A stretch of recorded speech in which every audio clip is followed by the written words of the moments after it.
الحمد لله نحمده ونستعينه ونستغفره ونؤمن به ونتوكل عليه ونعوذ بالله من شرور أنفسنا ومن سيئات أعمالنا من يهده الله فلا مضل له ومن يضلل فلا هادي له ونشهد أن لا إله إلا الله وحده لا شريك له ونشهد أن سيدنا ومولانا محمدا عبده ورسوله صلى الله تعالى على خير خلقه محمد وعلى آله وصحابه وأزواجه وأتباعه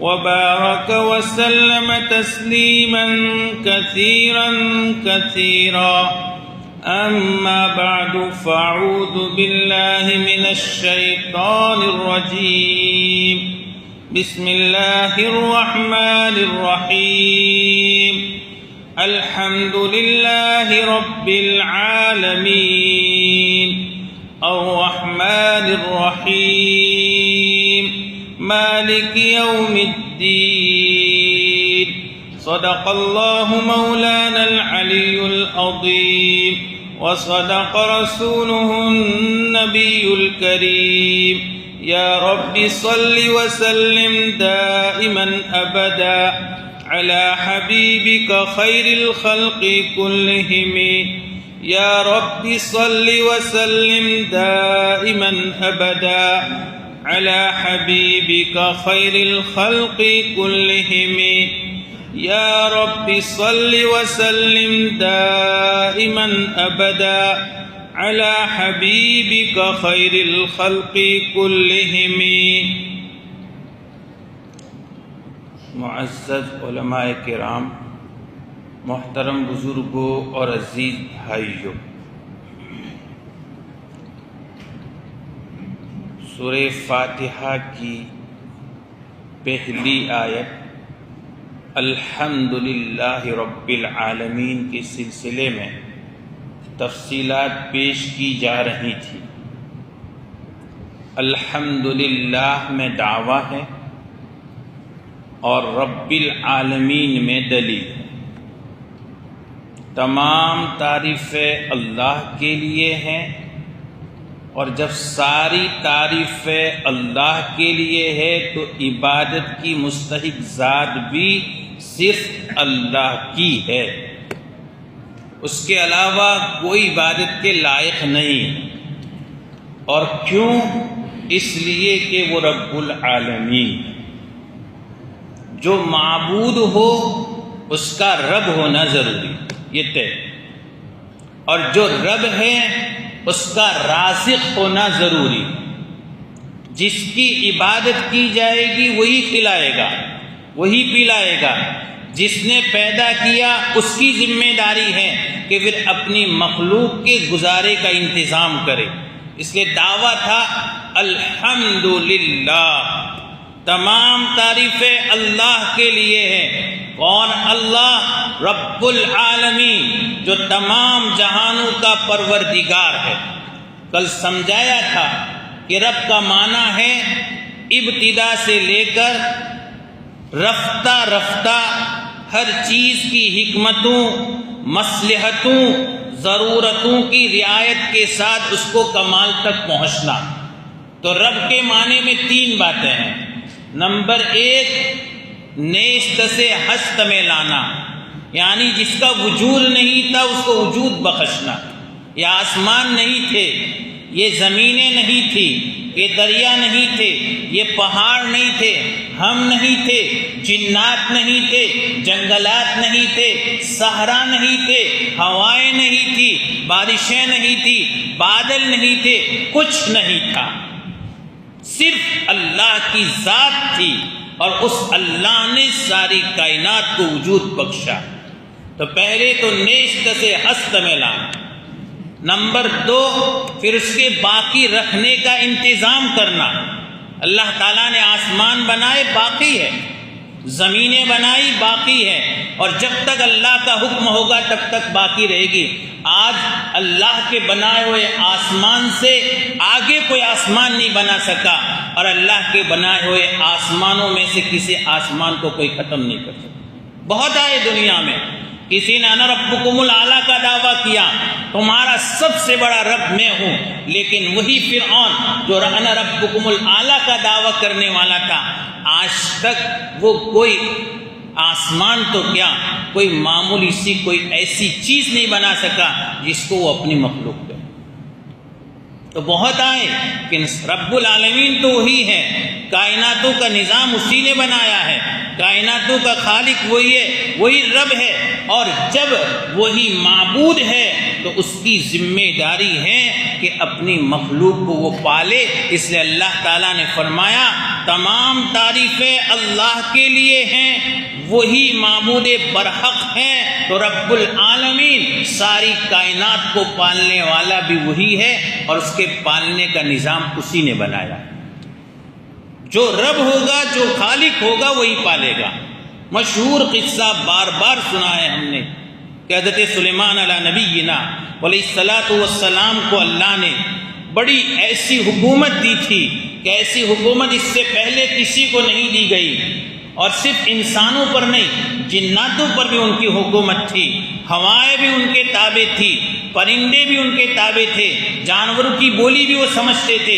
اتنی بڑی حکومت اللہ نے ان کو دی تھی، تو ایک مرتبہ ان کے دل میں خیال آیا، اتنی بڑی حکومت میرے قبضے میں ہے تو میری ذمہ داری ہے کہ میں اپنے ماتحت کی جتنی پبلک ہے، میری رعایا ہے، میں ان کے لیے کوئی انتظام کروں کھانے اور پینے کا، اور زیادہ نہیں، کم سے کم ایک وقت میں اپنی رعایا کی دعوت کروں۔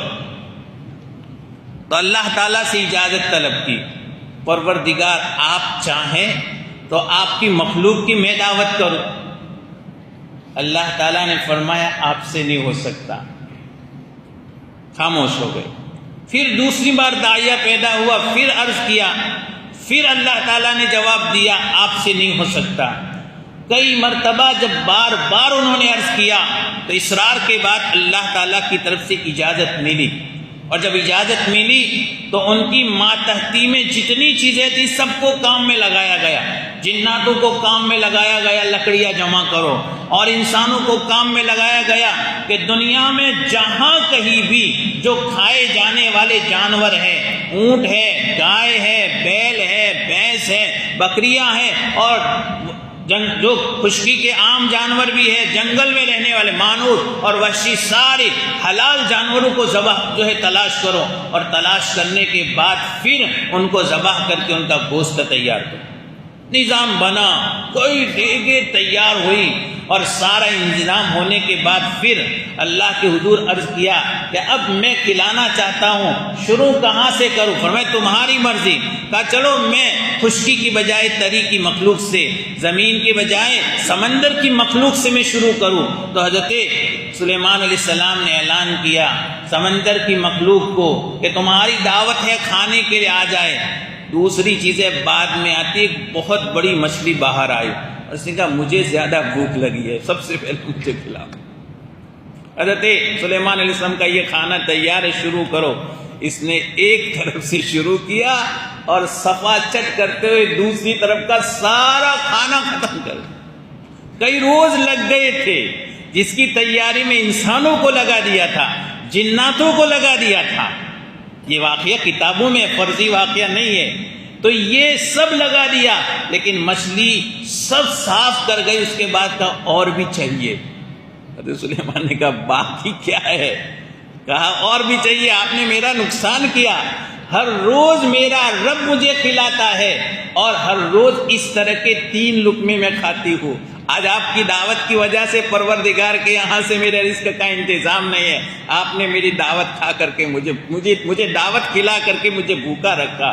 میرا رب ہر روز ایسے 3 لقمے کھلاتا۔ آپ کو تعجب ہوگا کیا اللہ تعالیٰ اپنی سمندر کی مخلوق میں سے ایک مچھلی کے لیے اتنا کھانے کا انتظام کرتا ہے؟ ہاں، پروردگار کی کائنات بہت وسیع ہے، ہمیں اور آپ کو نہیں سمجھ میں آتا، ابھی کچھ تفصیلات پیش کی جائے گی۔ تو پروردگار کا ہی نظام ہے، وہ رب العالمین، سارے جہانوں کا وہ پالنے والا ہے۔ بہت پہلے میں نے کسی کتاب میں ایک مختصر سا قصہ پڑھا تھا، ابھی تلاش کیا مجھے ملا نہیں، صحیح ہو تو فبیہا، غلط ہو تو اللہ بہتر جانتے ہیں۔ لیکن کہا حضرت عیسیٰ علیہ السلام کے پاس ایک صاحب آئے اور کہا اللہ تعالیٰ نے آپ کو یہ فن دیا ہے، وہ معجزہ تھا کہ آپ مردوں کو زندہ کرتے ہیں، آپ جو ہیں یہ کڑا مجھے بھی سکھلائیے، یہ کلا، یہ کام مجھے بھی سکھائے۔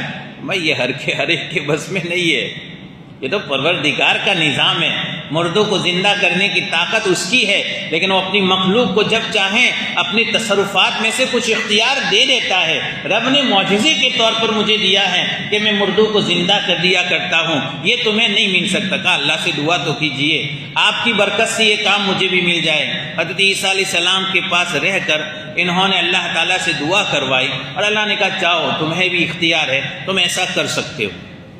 جب وہ سیکھ گئے اور اللہ کے حکم سے انہیں یہ بولتے آ گیا قم باذن اللہ، تو جس چیز کو بھی کہتے قم باذن اللہ تو مردہ ہوتی زندہ ہو جاتی۔ ابھی جانے لگے تو حضرت عیسیٰ علیہ السلام نے ان کو کھڑا کیا اور کہا جا تو رہے ہو لیکن غلط جگہ اس کو نہیں آزمانا ورنہ پھنس جاؤں گے۔ کہا کوئی بات نہیں، تو چلے۔ اب وہاں سے جا رہے تھے، اپنے وطن پہنچنے سے پہلے راستے میں ایک جنگل پڑا اور وہاں جنگل میں وہ ٹھہرے تو اطراف میں بہت سی جگہ بہت ساری ہڈیاں جو ہیں ادھر ادھر منتشر نظر آئی۔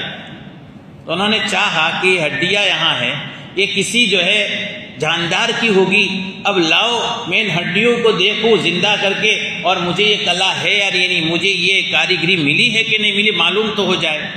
خیال بھی آیا کہ حضرت عیسیٰ علیہ السلام نے منع کیا ہے، لیکن انسان ہے جس چیز سے منع کیا جائے وہی کرتا ہے۔ الانسان حریص علی ما منع، ایک مشہور مسلمہ ضابطہ ہے، جس سے آپ منع کرے وہی کرے گا وہ۔ اب اس کے دل میں خیال ٹرائی تو کرے، ایک بار تو دیکھے۔ چنانچہ اس نے جو ہے یہ سوچتے ہوئے ایک مرتبہ قم باذن اللہ کہا، جیسے ہی کہاں شیر دھاڑتا ہوا تیار ہو گیا کھڑا، اب وہ منہ پھیلائے ہوئے ہے اور اس کو کھانے کے لیے بالکل تیار ہے۔ اس نے کہا معاف کر دو، میں نے تمہیں زندہ کیا ہے اور تم مجھے مار رہے ہو، مجھے کھا رہے ہو۔ اس نے کہا یہ نظام ہے، جو خالق ہو وہی رزق کا انتظام کرے۔ پہلی بار میرے رب نے مجھے پیدا کیا تھا وہی کھلاتا تھا، اس بار تو نے مجھے پیدا کیا تو ہی کھلا۔ تو یہ نظام ہے، رب العالمین ہے وہ۔ جب وہ معبود ہے، وہ خالق ہے، تو سارے بندوں کی کیا ساری مخلوق کی روزی کی ذمہ داری اس نے لی ہے۔ وما من دابۃ فی الارض الا علی اللہ رزقها، زمین میں چلنے والے ہر جاندار کا رزق اللہ کے بس میں ہے۔ اور ہم انسانوں کو تو کیا کہہ دیا ہے، یہ کہہ دیا ہے تمہیں کوئی فکر کرنے کی، جو کام تمہارا ہے تم کرو، سارے کھلانے کی ذمہ داری میری سارے۔ وَأْمُرْ أَهْلَكَ بِالصَّلَاةِ وَاصْطَبِرْ عَلَيْهَا لَا نَسْأَلُكَ رِزْقًا۔ آپ اپنے گھر والوں کو نماز کی تاکید کر، حضرت اسماعیل علیہ السلام کو کہا جا رہا ہے، اور آپ خود بھی اس پر جمے رہیے اور یاد رکھیے ہم نے تمہیں عبادت کے لیے پیدا کیا ہے، رزق کا انتظام تو ہمارے ذمے ہے۔ رب غائبانہ انتظام کرتا ہے، وہ الگ بات ہے کہ اسباب کی ذات اللہ نے ہمیں روزی کے لیے، حلال روزی کے لیے ذمہ دار بنایا ہے، لیکن حلال روزی کھلانا یہ بھی ہمارے لیے جو ہے اللہ رب العزت کی طرف سے ایک بہت بڑی نعمت ہے کہ حلال روزی کمانا بھی عبادت۔ ورنہ اللہ تو اپنی بے شمار مخلوق کو بغیر محنت کے کھلاتا ہے۔ ہم اور آپ ملازمت کرتے ہیں، کاروبار کرتے ہیں، کھیتی باڑیاں کرتے ہیں، دکانیں کرتے ہیں، ڈیوٹی کرتے ہیں، سب کچھ کرتے ہیں، اور ہم یہ سمجھتے ہیں کہ ہم یہ کریں تو ہم کھائیں گے، اور اگر ہم یہ نہ کریں تو ہم نہیں کھائیں گے۔ یہ بات نہیں ہے، پروردگار کی بے شمار مخلوق ہے۔ آج آپ دیکھیے ہواؤں میں اڑنے والے پرندے، زمین پر رینگنے والے یہ کیڑے مکوڑے، جنگلوں میں رہنے والے یہ درندے، جتنے بھی چرند پرند ہیں ان تمام کو اللہ تعالیٰ نے مکلف نہیں بنایا کہ وہ کسی دکان میں کام کرے، وہ کاریگری کرے، وہ مکان بنائے، وہ اینٹ بنائے، وہ گارا بنائے، وہ ڈیوٹی کرے، وہ ملازمت کرے، نہیں، اس کے رب نے انتظام کیا ہے۔ ہاں بندے کو اس کا مکلف بنائے۔ ایک اللہ والے جا رہے تھے، شدید پیاس لگی، نزدیک میں ایک کنواں نظر آیا، وہاں پہنچے، پانی بہت گہرائی میں تھا، ادھر ادھر ڈول اور رسی تلاش کرنے لگے، تلاش کرتے ہوئے کر رہے تھے لیکن کچھ مل نہیں رہا تھا۔ اتنی دیر میں ایک ہرن وہاں آیا، پیاسا تھا، اس نے کنویں میں جھانکا، کنویں میں جو گہرائی میں پانی تھا وہ کنویں کی سطح پر آ گیا اور پانی پی لیا، اس کے بعد وہ چلتا بنا۔ یہ بزرگ سمجھے کہ اب تک تو ڈول رسی ملی نہیں، کہ میں جاؤں اور وہ پانی مجھے بھی مل جائے گا، وہاں پہنچے تو وہ پانی نیچے اتر۔ اللہ کے حضور عرض کیا، پروردگار یہ کیا ماجرا ہے کہ ایک ہرن آیا تو اس کے لیے تو زمین کی سطح سے پانی کنارے پر آ گیا، اور میں کب سے پانی کے لیے ڈول رسی تلاش کر رہا ہوں، میرے لیے انتظام ہے۔ فرمایا اس لیے کہ اس نے آج تک کبھی کنویں میں ڈول رسی نہیں ڈالی، اس لیے اس نے ڈول رسی تلاش نہیں کی، میں نے اس کا انتظام کیا۔ تم ڈول رسی تلاش کرتے رہو، جب تلاش ہو جائے تو اس کے بعد پانی کا انتظام ہوگا۔ یہ خدا کا نظام ہے، یہ اسباب اپنے طور پر اللہ تعالیٰ نے پیدا کیے ہیں، باقی پروردگار محتاج نہیں ہے ہمارے اسباب کا۔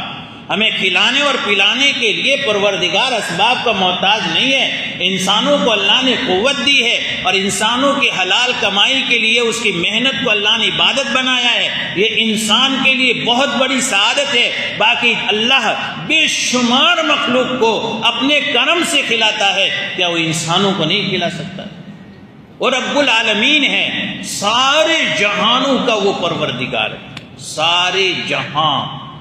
عالمین یا عالم کا بہووچن ہے، جمع کا صیغہ ہے۔ عام طور پر ہم میں سے بہت سو کا خیال یہ ہوتا ہے کہ ایک ہی تو جہاں ہے، یہ آسمان ہے، یہ زمین ہے، یہ مشرق ہے، یہ مغرب ہے، یہ شمال ہے، جنوب ہے، بس یہ پھیلا ہوا ایک عالم ہے، ایک جہاں ہے۔ ہمیں ایک جہاں نظر آتا ہے، پھر عالمین کہاں سے؟ بہت سارے جہاں کہاں سے؟ رب العالمین بہت سارے جہانوں کا مالک، بہت سارے جہانوں کا پالنے والا، سارے جہانوں کا پروردگار۔ یہ عالمین کیا ہے؟ مفسرین کی دو رائیں۔ ایک رائے تو یہ ہے کہ اس دنیا میں ہر مخلوق کی جنس یہ مستقل الگ الگ عالم ہے۔ انسانوں کا ایک عالم، جناتوں کا ایک عالم، فرشتوں کا ایک عالم، جانوروں کا ایک عالم، خشکی کا ایک عالم، اور تری کا ایک عالم، ہر پہاڑوں کا ایک عالم، جنگلات کا ایک عالم، مستقل عالم ہے، یعنی الگ الگ جہاں، بہت سارے جہاں اس اعتبار سے ہے۔ لیکن بہت سے مفسرین نے فرمایا نہیں، بہت سارے جہاں ہیں، وہ الگ بات ہے۔ آپ کو ایک جہاں نظر آتا ہے، باقی جہاں تمہیں نظر نہیں آتے، اور بہت سارے جہاں کہاں ہیں اور کتنے ہیں، اس بارے میں مفسرین کی رائیں مختلف ہے۔ کسی نے کہا 14,000، کسی نے کہا 18,000۔ حضرت ابو سعید خدری رضی اللہ فرمایا 40,000 عالم ہیں، اور حضرت مقاتل ابن حیان نے فرمایا 80,000 عالم ہیں، 40,000 آبادی میں، یعنی تری خشکی میں، اور 40,000 سمندروں میں۔ تری میں 80,000، اور حضرت ابو سعید خدری رضی اللہ فرماتے ہیں کہ یہ عالم جو ہمیں نظر آتا ہے مشرق سے لے کر مغرب تک، شمال سے لے کر کے جنوب تک، یہ ایک عالم ہے، اس کے علاوہ بے شمار عالم ہے۔ اور حقیقت یہ ہے کہ آج کی سائنسی تحقیق یہی کہتی ہے کہ یہ ایک عالم ہے، اور اس سے بڑھ کر بے شمار ہزاروں نہیں لاکھوں عالم ہے۔ عالم کا دوسرا معنی کرنے جائیں تو کائنات ہے۔ یہ ایک کائنات میں ایک عالم دنیا کا ہمیں نظر آتا ہے، ایسے تو بے شمار عالم ہے، اور یہ پوری دنیا کائنات کے مقابلے میں ایک نقطے سے بھی کم حیثیت ہے۔ ایک نقطہ سمجھتے ہیں نا، بہت بڑی زمین پھیلی ہوئی ہے اور اس میں ایک نقطہ لگا دیں تو ہمیں اس ایک نقطے کو دیکھیں تو ایک نقطہ یہ دنیا ہے اور باقی ساری کائنات پھیلی ہوئی ہے، ہمیں اور آپ کو نظر نہیں آ سکتی۔ چنانچہ آج کی سائنسی دور میں آپ نے سن رکھا ہے ایک نوری سال، سنا؟ جو اسکول سے اور دنیاوی تعلیم سے تعلق رکھتے انہیں پر نوری سال، ہم نے آج تک انگریزی سال، جس کو جو ہے جنوری سے شروع ہو کر اخیر میں دسمبر پر ختم ہوتا ہے، جس کو شمسی سال کہا جاتا ہے، ایک انگریزی سال یعنی شمسی سال سورج کے حساب سے، ایک اسلامی سال جس کو قمری سال کہا جاتا ہے، یہ چاند کے حساب سے ہے، ایک ہندی سال ہے جو کارتک سے شروع ہوتا ہے، اور ایک نوری سال ہے۔ یہ نوری سال سائنس والوں نے ایجاد کیا ہے۔ کیوں بھائی؟ انہوں نے کیا کہا ہے؟ سوچنے کی بات۔ نوری سال سائنس والوں نے ایجاد کیا۔ نوری سال کا مطلب کیا ہے؟ یہ سورج سے جو کرن نکلتے ہیں نا، جی جی پرکاش ورس اس کو کہتے ہیں، نوری سال گجراتی میں۔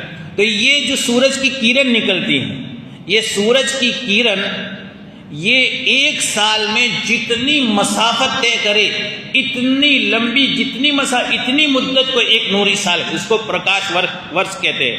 تو یہ جو نور جو کرن ہے، اس کرن کی مسافت کتنی ہے؟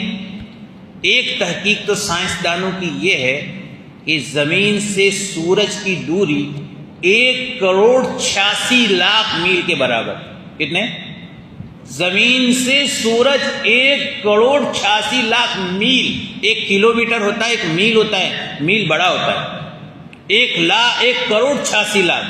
اور بعض حضرات کی تحقیق ہے 9,33,00,000 کے برابر زمین سے سورج کی مسافت۔ غور کرے، آج اتنی لمبی مسافت کے باوجود دھوپ اتنی ہمیں محسوس ہوتی ہے، ہماری برداشت سے باہر ہے۔ میدان محشر میں بہت قریب سورج ہوگا۔ جو میدان محشر کی تاریخ ہولناکی بیان کی جاتی ہے نا، کہ اتنا پسینہ نکلے گا، اتنا پسینہ کہ لوگ اپنے گناہوں کے حساب سے پسینوں میں ڈوبے ہوئے ہوں گے۔ کیسے نہیں نکلے گا؟ اتنی دوری پر یہ سورج ہے۔ آپ وہ 9,33,00,000 والی مسافت نہ لیں، کم سے کم 1,86,00,000 میل کی مسافت پر ہے۔ تو یہ سورج زمین سے اتنا اونچا، پھر بھی ہمارا حال یہ ہے، بہت سی مرتبہ تو ایسی کام نہیں کرتے، جب ہائی جو ٹیمپریچر ہو جاتا ہے تب یہ اتنی دوری پر۔ اور وہ سورج کی کرن جب وہاں سے نکل کر زمین پر آتی ہے، 8 سیکنڈ لگتے۔ کتنے؟ 8 سیکنڈ میں وہ سورج کی کرن 1,86,00,000، چھوٹا عدد لے رہا ہوں، 1,86,00,000 میل کی مسافت طے کرتا ہے۔ بتائیے یہ سورج کی کرن ایک سال میں کتنی مسافت طے کرتی ہو؟ کتنی مسافت؟ اتنی مسافت طے کرتی ہے۔ اس کو ایک نوری سال کہتے ہیں۔ سائنسدانوں کی تحقیق ہے۔ حضرت مولانا ڈاکٹر مفتی تقی عثمانی دامت برکاتہ نے لکھا ہے کہ سائنسدانوں نے یہ بات طے کی ہے کہ ہم نے بہت دور تک دیکھنے والی جو ہے دوربینیں لگائی، اور جب ہم نے دیکھا تو لاکھوں نوری سال جو ہے وہ ہمیں نظر آئے، لیکن پھر بھی دنیا ختم نہیں ہوئی۔ میں نے محمد پورا میں ایک مرتبہ تفسیر کے سبق میں وہ حدیث سنائی، جس میں یہ ہے کہ اللہ تعالیٰ ادنا درجے کی جنتی کو دنیا کا 10 گنا دیں گے۔ بھی دیں گے نا؟ حدیث پاک ہے اور زبردست حدیث ہے، بہت بشارت والی حدیث ہے، جس میں اللہ کے نبی صلی اللہ علیہ وسلم بھی مسکراتے ہیں، راوی حدیث حضرت ابو سعید خدری بھی مسکراتے ہیں، اور اللہ کے نبی صلی اللہ علیہ وسلم ارشاد فرمایا اللہ تعالیٰ نے بھی مسکرا دیا۔ لمبی حدیث ہے، خلاصہ یہ ہے کہ جب آخری جہنمی جہنم میں سے سب سے اخیر میں نکلنے والا جہنم کا عذاب اور جہنم کی سزا تھک کر گھٹنوں کے بل گھسٹتا ہوا نکلے گا، اور جب وہ باہر آئے گا، بڑی لمبی حدیث ہے، اور پھر جنت میں جانے کا حکم دیا جائے گا۔ وہ کہے گا پروردگار جنت میں مجھے جگہ کہاں سے ملے گی؟ جو لوگ مجھ سے پہلے پہنچ گئے انہوں نے قبضہ کر لیا ہے۔ اب فرمائیں گے جا تو صحیح، وہ چھا کر کے آئے گا، خدا کا ایک نظام بنے گا، گھوم کر آئے گا، اور اس کے بعد پھر جب وہ سامنے آئے گا اللہ کے حضور، فرمایا اللہ سب نے تو اپنے قبضہ کر لیا ہے، میرے لیے کچھ نہیں رکھا۔ ترمذی شریف کی حدیث میں تو یہ ہے، اللہ تعالیٰ فرمائیں گے کہ تو تھوڑا سوچ، دنیا میں تھا نا، دنیا کی وسعت کے اعتبار سے سوچ، تجھے دنیا میں جتنا تھا اس اعتبار سے سوچ۔ وہ سوچے گا، اس کے بعد اللہ تعالیٰ کہے گا سوچ لیا، کہا سوچ لیا۔ اللہ تعالیٰ فرمائیں گے بس تو نے جو سوچا دنیا اس کے برابر ملے گا، وہ خوش ہو جائے۔ اللہ تعالیٰ فرمائیں گے دنیا کے برابر نہیں، دنیا سے بھی 10 گنا زیادہ، تو وہ کہے گا پروردگار آپ رب ہے اور آپ میرا مذاق کر رہے ہیں، اتستہزئ بی وانت ربی، آپ رب ہے اور میرا فرمائیں گے میں مذاق، پروردگار بھی ہنسے۔ اللہ کے نبی صلی اللہ علیہ وسلم حدیث بیان کرتے ہوئے خود بھی مسکرائے، اور راوی حدیث بھی جب یہ حدیث بیان کر رہے تھے تو مسکرائے۔ تو حاصل یہ ہے کہ یہ حدیث جس میں ایک ادنا جنتی کو جو جہنم میں سے سب سے اخیر میں آئے گا، دنیا کا 10 گنا۔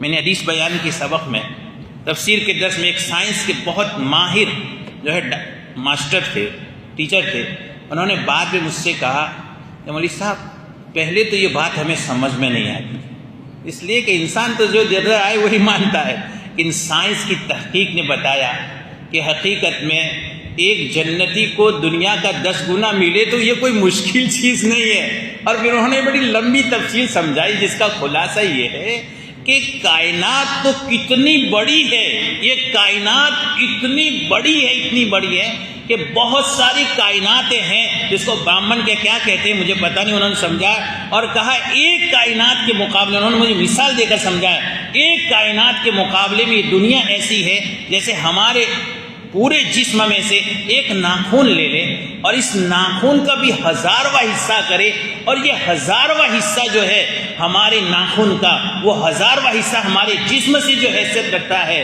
کہتے پوری کائنات کے مقابلے میں دنیا کی تو یہ حیثیت ہے۔ تو یہ رب العالمین ہے، اللہ تعالیٰ فرما رہے ہیں تمام تعریفیں اس اللہ کے لیے، تمام تعریفیں اللہ کے لیے جو رب العالمین ہے، جو سارے جہانوں کا پروردگار، سارے جہانوں کا پالنے والا ہے، جس نے سارے جہانوں کا نظام بنایا ہے۔ کیا ہم اور آپ اپنی اس چھوٹی سی عقل سے اس رب کے شان ربوبیت کو سمجھ سکتے ہیں؟ کبھی نہیں سمجھ سکتے۔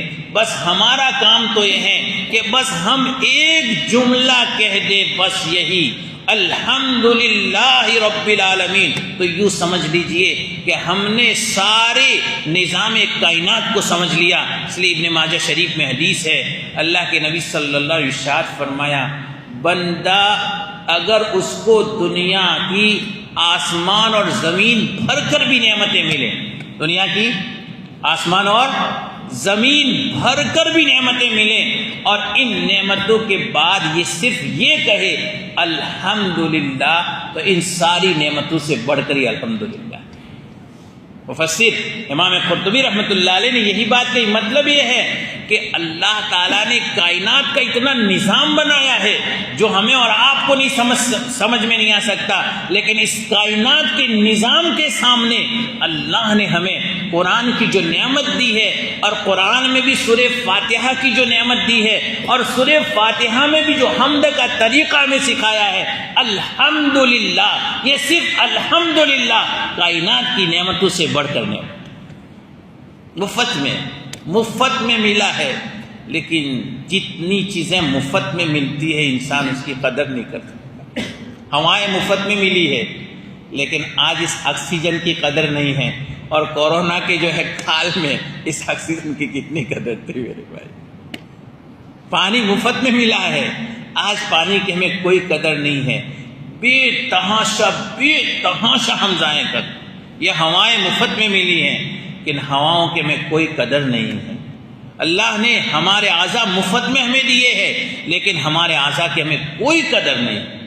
ایک ایک آنکھ کروڑوں کی ہے ہمارے بدن کا ایک ایک عضو کروڑوں میں ہے۔ آج شاید کوئی سمجھدار انسان ایسا ہو جس کو یوں کہا جائے کہ تجھے زمین بھر کر سونا دیا جائے گا، صرف تیرا ایک ہاتھ کاٹ دیا جائے، وہ کبھی اس کے لیے تیار نہیں ہوگا۔ وہ جانتا ہے کہ میرا دیا ہوا ہاتھ کتنا جو ہے اللہ کی طرف سے کتنی بڑی نعمت ہے۔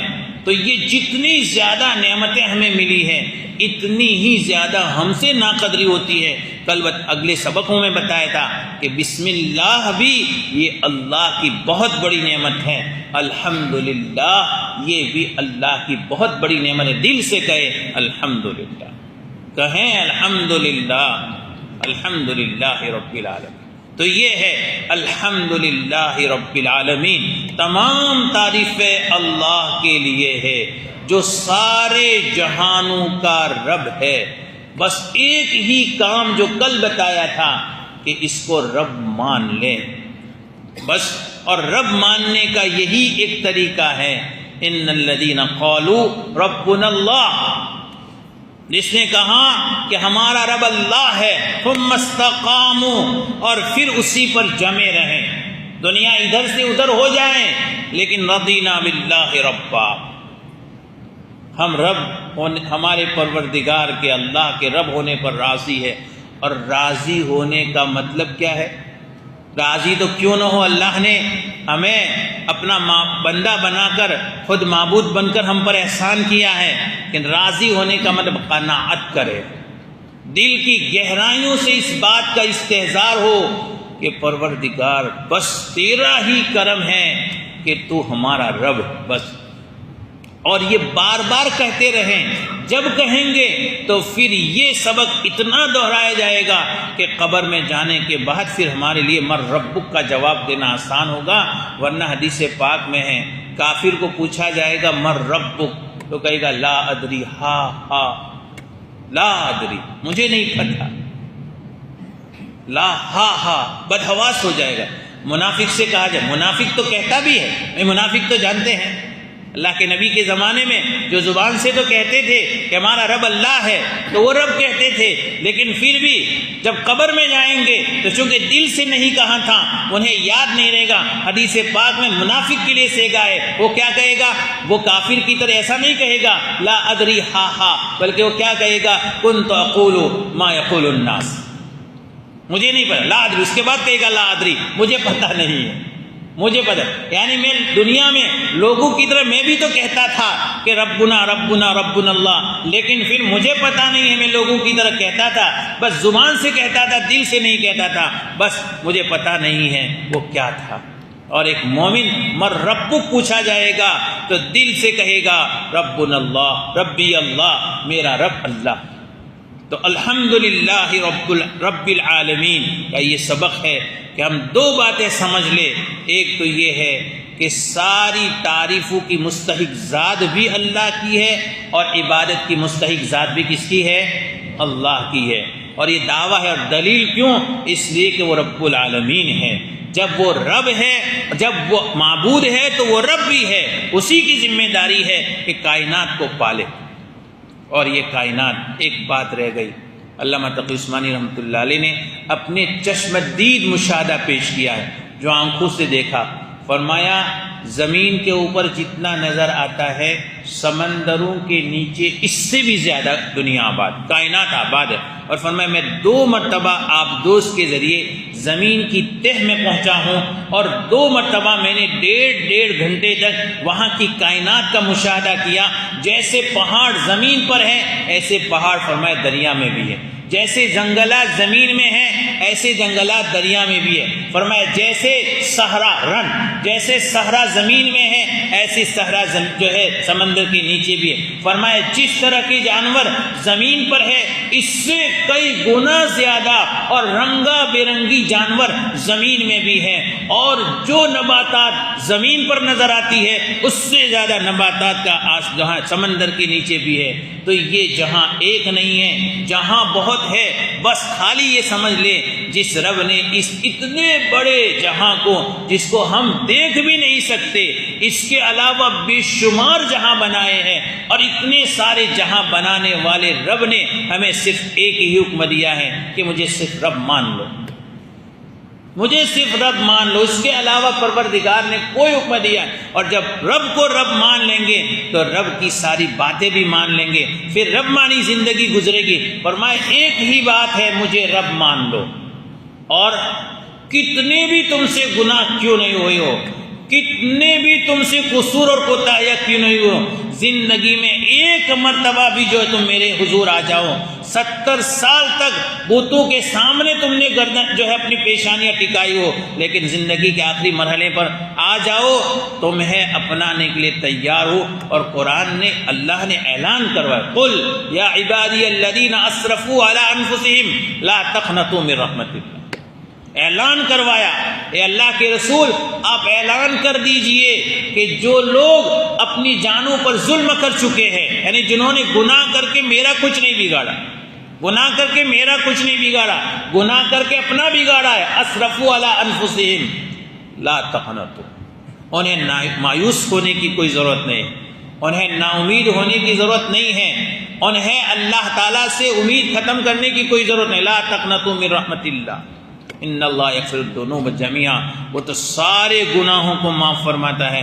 اور کل دعا میں بھی حدیث آئی تھی، اللہ کے نبی صلی اللہ علیہ وسلم ارشاد فرمایا، بندہ گناہ کرتا ہے اور اس کے بعد احساس ہوتا ہے اور کہتا ہے رب اذنبت ذنبا، پروردگار مجھ سے گناہ ہو گیا تو معاف کر دے، تو پروردگار فخر کے طور پر فرماتا علیم عبدی، کیا میرا رب یہ جانتا ہے، میرا بندہ، کیا میرا بندہ یہ جانتا ہے کہ اس کا رب ہے جو اس کے گناہوں کو معاف بھی کرتا ہے اور اس کے گناہوں پر پکڑ بھی کرتا ہے۔ پھر اللہ تعالیٰ فرماتے ہیں میں نے اس کو معاف کر دیا۔ بندہ ایک مدت تک گناہوں پہ جو ہے سے رکا رہتا ہے، پھر گناہ ہو جاتے ہیں، پھر وہی بات، پھر آتا ہے رب اذنبت ذنبا، پروردگار میں نے گناہ کیا ہے، میرے گناہ کو معاف کر دے۔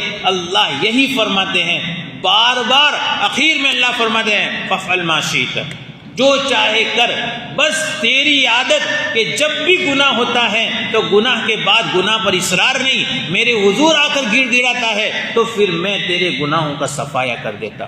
اس لیے میرے بھائیوں، میرا رب اپنے کلام مقدس کی پہلی سورت کی پہلی آیت میں فرما رہے ہیں الحمدللہ رب العالمین، اس پروردگار کی حمد و ثنا بیان کرتے ہوئے ہم اور آپ یہ عہد کر لے، ہم سچے دل سے اپنے پروردگار کو رب مانتے ہیں اور ہم پروردگار کے ہر حکم پر اپنی گردن جھکاتے ہیں۔ اللہ ان ساری کہی ہوئی باتوں پر عمل کرنے کی توفیق عطا فرمائے۔ درود شریف پڑھیں۔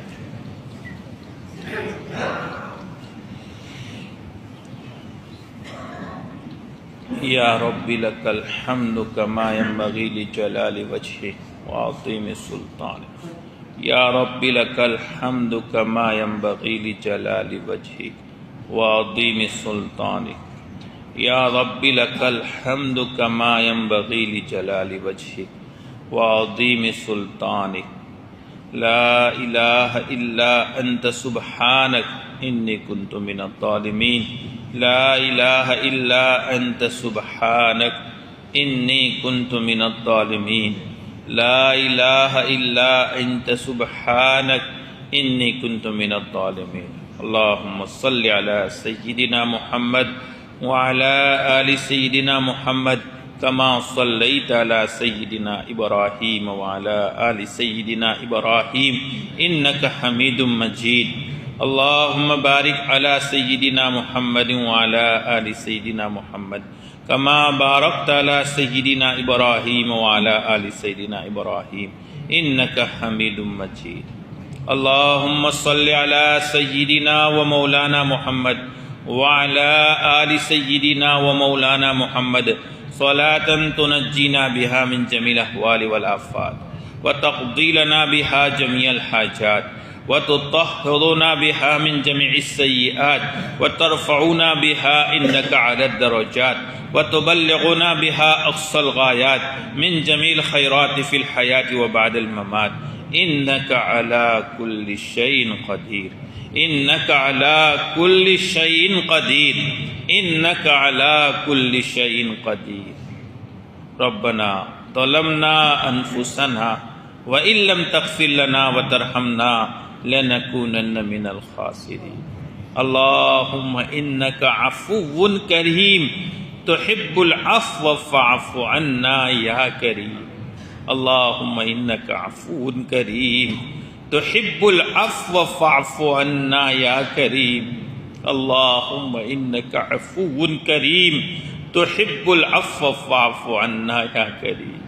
اللهم أنت نحن أنت عواد بالمغفرة، نحن عواد بالذنب، اللهم اغفر لنا، اللهم اغفر لنا، اللهم اغفر لنا۔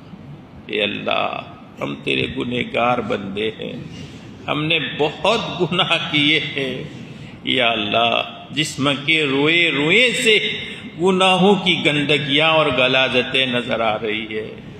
یا اللہ گناہ کرتے کرتے ہمارے دل سیاہ، گندے اور سخت ہو چکے ہیں۔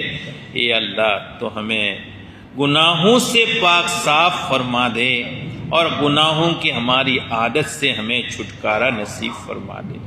مولا کریم یقیناً ہم بہت ہی زیادہ گنہگار ہیں، لیکن مولا تو نے اعلان کروایا ہے یا عبادی الذین اسرفوا علی انفسہم لا تقنطوا من رحمت اللہ۔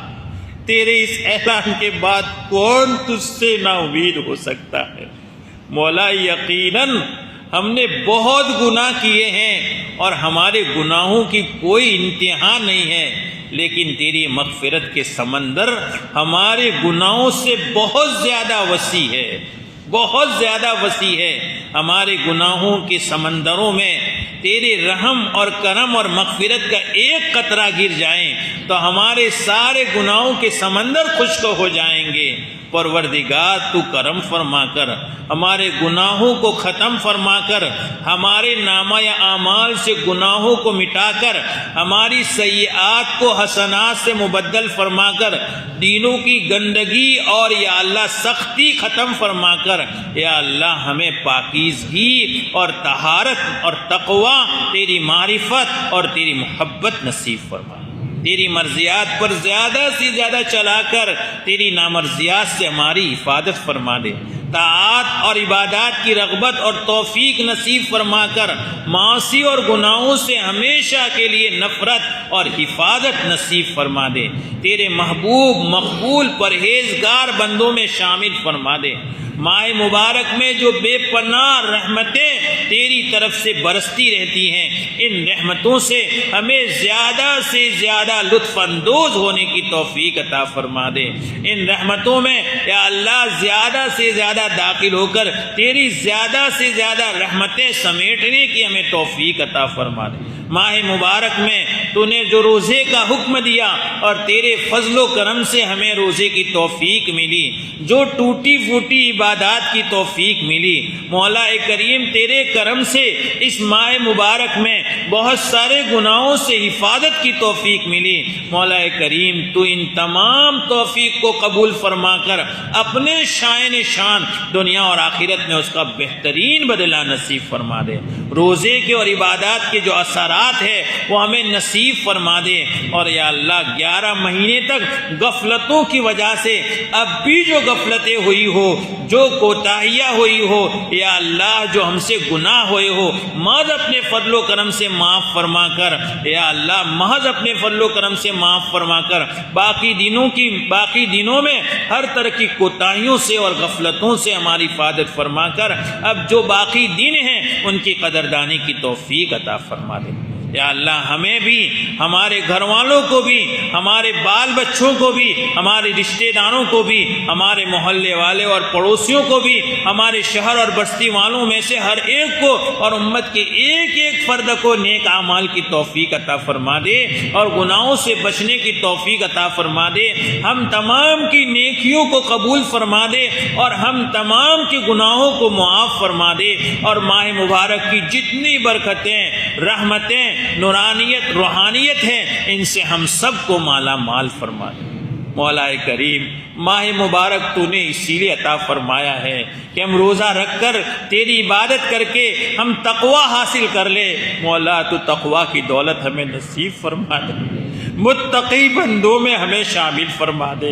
مولا گناہوں سے بچنا یقیناً ہمیں بہت مشکل نظر آ رہا ہے، حالات ایسے بن گئے ہیں، ماحول ایسا بن گیا ہے کہ ہم گناہوں سے بچنا بھی چاہتے ہیں، گناہوں سے بچنے کا ارادہ بھی کرتے ہیں، پکا تجھ سے وعدہ بھی کرتے ہیں، توبائیں بھی کرتے ہیں، لیکن مولا پھر ہم سے یا اللہ گناہ ہو جاتے ہیں۔ مولا کریم تو گناہوں کی عادت ہماری چھڑا دے اور تیرے نیک بندوں میں شامل فرما دے، ہمیں ہدایت عطا فرما دے، ہمارے گھروں میں دینی ماحول نصیب فرما دے، ہم میں سے ہر ایک کو تیرا ہر حکم بجا لانے کی توفیق عطا فرما دے، پیارے نبی صلی اللہ علیہ وسلم کی لائی ہوئی شریعت اور پیارے نبی صلی اللہ علیہ وسلم کی سنتوں کا پابند بنا دے، زندگی کے ہر کام میں سنت طریقے کے مطابق کرنے کی توفیق عطا فرما دے، ہمیں ہر کام بسم اللہ سے شروع کرنے اور بسم اللہ پر ختم کرنے کی توفیق عطا فرما دے، تیری ہر نعمت کا ہر وقت شکر ادا کرنے کی توفیق عطا فرما دے، ہماری زبانوں کو ہر وقت تیرے ذکر سے تر فرما دے، تیرے ذکر سے تر فرما دے، تیری ہر نعمت پر الحمدللہ اللہم لک الحمد اللہم لک الشکر کا ورد کرنے کی توفیق عطا فرما دے، تیری ہر چھوٹی نعمت یا اللہ ہر بڑی نعمت جو بھی نصیب ہو تو اس احتضار کے ساتھ کہ رب کی دی ہوئی نعمت ہے، پروردگار نے اپنے کرم سے عطا کی ہے، تو اس نعمت کی قدر لانے کی توفیق عطا فرما دے، تیری دی ہوئی نعمتوں کو، تیری دی ہوئی صلاحیتوں کو، تیری دی ہوئی قوتوں کو تیری رضا میں استعمال کرنے کی توفیق عطا فرما دے، تیری ناراضگی میں استعمال کرنے سے ہماری حفاظت فرما دے، یا اللہ یہ پروردگار تو ہماری مغفرت فرما دے، ماہ مبارک میں تو نے اپنے نیک بندوں کے لیے معافی کا فیصلہ فرمایا ہے، مولا کریم ان خوش نصیب بندوں میں ہمیں بھی شامل فرما، اس قابل نہیں ہے کہ ہم تجھ سے کچھ مانگ سکے، لیکن مولا ماہ مبارک تو نے ہمیں دیا ہے، اور پیارے نبی صلی اللہ علیہ وسلم نے ہم سے کہا ہے کہ پروردگار اپنے بندوں کی معافی کا ہر روز اعلان کرتا ہے، بے شمار بندوں کو معافی کا پروانہ ملتا ہے اور بے شمار بندوں کو جہنم سے نجات اور خلاصی کا پروانہ ملتا ہے، پتہ نہیں ہے مولا کریم وہ تیرے کون بندے ہوں گے، ہم سب کو، ہماری اولادوں کو، ہمارے گھر والوں کو، ہمارے بھائی بہنوں کو، ہمارے والدین کو، ہمارے رشتہ داروں کو اور پوری امت کو ان میں شامل فرمانا، یا اللہ ہم تمام کے لیے معافی کا پروانہ نصیب فرما دے، ہم تمام کے لیے جہنم سے نجات اور خلاصی کا یا اللہ فیصلہ فرما دے، اور ہم تمام کو جنت الفردوس میں اعلیٰ درجہ نصیب فرما دے، ہمارے مرحومین کی بال بال مغفرت فرما دے، ان کے درجات بلند فرما دے، ان کے قبروں کو انتہائی نظر تک وسیع فرما دے، ان کے پسماندگان کو صبر جمیل نصیب فرما دے، یا اللہ یتیموں کے لیے سہارا عطا فرما دے، بیواؤں کو گزارا عطا فرما دے، جن کا کوئی آسرا نہیں ہے یا اللہ تو ان کا آسرا بن جا مولا، اور جو اپنے مرحومین کو یاد کر کے آج بھی آنسو بہاتے ہیں، آج بھی یا اللہ ان کے دل پسیج جاتے ہیں، مولا کریم ان تمام کو صبر نصیب فرما دے، اور ان تمام کو اپنے مرحومین کے لیے اور ہم تمام کو اپنے مرحومین کے لیے ایصال ثواب کرنے کی توفیق عطا فرما دے، اور یا اللہ ان کے لیے دعائیں مغفرت کرنے کی توفیق عطا فرما دے، ہماری بیماروں کو، اور یا اللہ امت میں ہر ایک بیمار ہے، بہت سے بھائیوں نے یا اللہ اپنے بیماروں کے لیے دعاؤں کے ہم سے درخواست کی ہیں، یا اللہ آج تو ہم میں سے ہر ایک کسی نہ کسی چھوٹی بڑی بیماری میں مبتلا ہے، وبائیاں اور بیماریاں عام ہو گئی ہے، کوئی گھر ایسا ہو جہاں کوئی بیمار نہ ہو، مولا آج تو معصوم بچے بھی بڑی بڑی بیماریوں میں مبتلا نظر آتے ہیں، اے اللہ ہم تمام بیماروں کو، ہمارے تمام بیماروں کو یا اللہ ہر طرح کی ظاہری باطنی جسمانی روحانی چھوٹی بڑی خطرناک لا علاج بیماریوں سے شفا کاملہ عاجلہ دائمہ تامہ مستمرہ نصیب فرما دے، صحت عافیت راحت چین اور سکون والی زندگی ہم تمام کو نصیب فرما دے، جو بے اولاد ہے مولا ان تمام کو اپنے خزانے غیب سے نیک سیرت نیک صورت صالح عافیتوں والی عزتوں والی رحمتوں والی برکتوں والی علم والی عمل والی تیری رضا والی یا اللہ اولادیں جلدی اور عافیت کے ساتھ نصیب فرما کر ان تمام کی اعلیٰ آنکھوں کو اور دلوں کو سکون پہنچا دے، مولا جن کے اولادیں نافرمان ہیں ان کے اولادوں کو ان کے آنکھوں کا نور، دلوں کا سرور اور فرما بردار بنا دے۔ ہم میں سے جن کے والدین ان کی اولادوں کی خدمت کی محتاج ہیں اور اولاد اس سے غافل ہے، یا اللہ ان کو والدین کی خدمت کی توفیق عطا فرما کر والدین کے لیے، اپنے بوڑھے والدین کے لیے سہارا بننے کی توفیق عطا فرما دے۔ یا اللہ پیارے نبی صلی اللہ علیہ وسلم نے اس بد دعا پر بھی آمین کہی ہے کہ جس کو اس کے والدین یا ان میں سے کوئی ایک بڑھاپے میں مل جائے اور وہ ان کی خدمت کر کے جنت نہ کما سکے، وہ ہلاک ہو جائے۔ یا اللہ ایسی اولاد بننے سے اور اس بد دعا کا مصداق بننے سے ہم میں سے ہر ایک کی حفاظت فرما دے، ہم میں سے ہر ایک کی حفاظت فرما دے، ہم میں سے ہر ایک کی حفاظت فرما دے۔ مولا کریم جن کے اولادوں کے شادیوں کے مسائل ہے، اور یا اللہ بہت سے بھائیوں نے اپنے اولادوں کے سلسلے میں اور اسی طرح سے بہت ساری مسائل کے سلسلے میں دعاؤں کی درخواست کی ہے، مولا ہر ایک کی ضرورتیں تو جانتا ہے۔ یا اللہ ان کی شادیوں کے لیے بہترین جوڑے نصیب فرما کر عافیت کے ساتھ اس ذمہ داری سے سبکدوش ہونے کی توفیق عطا فرما دے۔ مولا کریم ان کے اولادوں کو بہترین رشتے نصیب فرما دے، اور یا اللہ شادی کے وسائل بھی نصیب فرما دے۔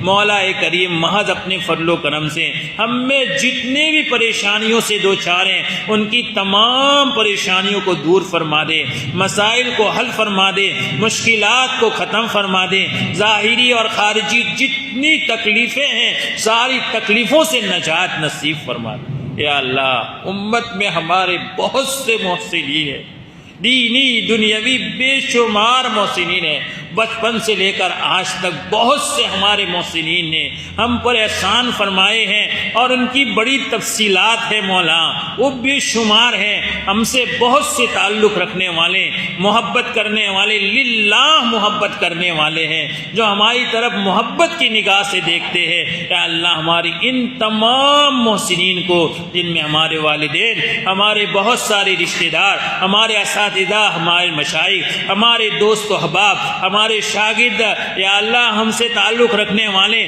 ہمارے گاؤں کے افراد، یا اللہ یہاں باہر رہنے والے بہت سے بے شمار محسنین ہیں جنہوں نے ہم پر احسانات فرمائے ہیں، ان تمام کو دنیا اور آخرت میں بہترین بدلے عطا فرما۔ جو حیات ہو تو ان کی عمر میں برکت عطا فرما دے، روزی روزگار میں برکت عطا فرما دے، انہیں، ان کے بچوں کو، ان کے اولادوں کو، ان کی نسلوں کو دنیا اور آخرت کی ترقیات سے مالا مال فرما دے، دنیا اور آخرت کی خوشیاں انہیں نصیب فرما دے، دنیا اور آخرت کی بھلائیاں انہیں نصیب فرما دے، اور مولا انہیں دینی دنیاوی ترقیات سے مالا مال فرما دے۔ اور یا اللہ جو تیرے رحم میں آ چکے ہو، یا اللہ ان تمام کی بال بال مغفرت فرما دے، اور اپنے یہاں اعلیٰ علیین میں انہیں جگہ نصیب فرما دے، اعلیٰ علیین میں انہیں جگہ نصیب فرما دے، اعلیٰ علیین میں انہیں جگہ نصیب فرما دے۔ یا اللہ اگر وہ کسی طرح کی بیماری میں مبتلا ہو، میرے خصوصی دوست جنہوں نے میرے ساتھ بہت احسان کا معاملہ کیا ہے، وہ شوگر کی موذی مرض میں عجیب مبتلا ہے، یا اللہ انہیں شفا کاملہ عاجلہ دائمہ تامہ مستمرہ نصیب فرما دے۔ ان کی جوان بچی بہت قریب مدت میں کینسر کے مرض میں مبتلا ہو کر تیرے یہاں تیرے رحم میں آ چکی ہے، بڑی محبت کرنے والے تھے وہ اپنی اس بچی سے، یا اللہ جب بھی تذکرہ کرتے ہیں ان کا دل دکھی ہو جاتا ہے، انہیں صبر نصیب فرما دے، انہیں صبر نصیب فرما دے، انہیں صبر نصیب فرما دے، اور یا اللہ انہیں دنیا اور آخرت میں ہر طرح کی نعمتیں نصیب فرما دے۔ مولا کریم حاضرین مجلس میں بہت سارے ہیں جن کے ساتھ بھی ہمارا محبت کا تعلق ہے، مولا وہ ہم سے دعاؤں کی درخواست کرتے ہیں، ان کی اپنی ضرورتیں ہیں مولا، کتنے بھائی تو ایسے ہیں وہ ہم سے مبہم دعا کی درخواست کرتے ہیں، مولا کیا تکلیفیں ہیں ان کو وہ تو جانتا ہے، ہمیں پتہ نہیں ہے۔ اے اللہ وہ حسن ظن سے کہ تفسیر کے درس میں دعا ہوتی ہے، اور ایک بڑا مجمع جہاں ہر طرح کے لوگ موجود ہیں، گھروں میں عورتیں بچے بچیاں ہاتھ اٹھائے دعا کرتے ہیں، کسی کی بھی لاج رکھ لی جائے گی، اس لیے وہ ہم سے دعاؤں کی درخواست کرتے ہیں، ہماری ہر دعاؤں میں انہیں شامل فرما دیں، اور ان تمام کی ہر ضرورت کو ہماری اور ان تمام کی ہر ضرورت کو اپنے خزانے غیب سے پوری فرما دیں۔ مولا ہماری ضرورتیں تو ختم ہو سکتی ہے، تیرے خزانے کبھی ختم نہیں ہو سکتے۔ حدیث قدسی میں آپ نے فرمایا ہے، میں دنیا بھر کے لوگوں کو، جناتوں کو، انسانوں کو، زندوں کو، مردوں کو، جوانوں کو، بڑوں کو، ان کی من چاہی ہر خواہش بھی دے دوں تو میرے جو ہے خزانے میں سے صرف اتنا بھی کم نہیں ہو سکتا جیسے سوئی کو سمندر میں ڈالا جائے اور اس میں جو پانی کا ایک قطرہ آتا اتنا بھی کم نہیں ہوتا۔ ایسے کبھی ختم نہ ہونے والے خزانوں کے مالک، تجھے کسی سے نہیں پوچھنا، تجھے کسی سے نہیں پوچھنا، تجھے کسی سے نہیں پوچھنا، تو اپنے کرم سے ہمیں نواز دے۔ کوئی تجھے روکنے والا نہیں ہے، کوئی تجھے ٹوکنے والا نہیں ہے، کوئی تجھ سے سوال کرنے والا نہیں ہے، تجھے کسی کو جواب دینا نہیں ہے۔ ہم تو محتاج تیرے بندے ہیں اور تیرے بلائے ہوئے بندے ہیں۔ تو نے کہا ہے ادعونی استجب لکم۔ رب کریم اپنے خزانوں سے اپنے شان ہمیں سب کچھ عطا فرما، دین بھی عطا فرما، دنیا بھی عطا فرما، ہدایت بھی عطا فرما، راحت بھی عطا فرما، چین سکون صحت عافیت نصیب فرما۔ اور مولا جو مانگا وہ بھی عطا فرما، جو مانگنا چاہیے نہیں مانگ سکے وہ بھی عطا فرما۔ پیارے نبی صلی اللہ علیہ وسلم نے، انبیاء مرسلین نے، تیرے نیک بندوں نے جتنی بھلائیاں مانگی ہو ہم بھی مانگتے ہیں، میں عطا فرما۔ جن شرور سے پناہ چاہی ہو ہم بھی پناہ چاہتے ہیں، میں پناہ نصیب فرما۔ ہماری ان ٹوٹی پھوٹی دعاؤں کو مد اپنے فضل و کرم سے پیارے نبی صلی اللہ علیہ وسلم کے صدقے میں مبارک مجلس کی برکت سے قبول فرما۔ اللہم ربنا تقبل منا انك انت السميع العليم وتب علينا يا مولانا انك انت التواب الرحيم وصلى الله تعالى على خير خلقه سيدنا مولانا محمد وآله وصحبه اجمعين آمين يا رب العالمين برحمتك يا ارحم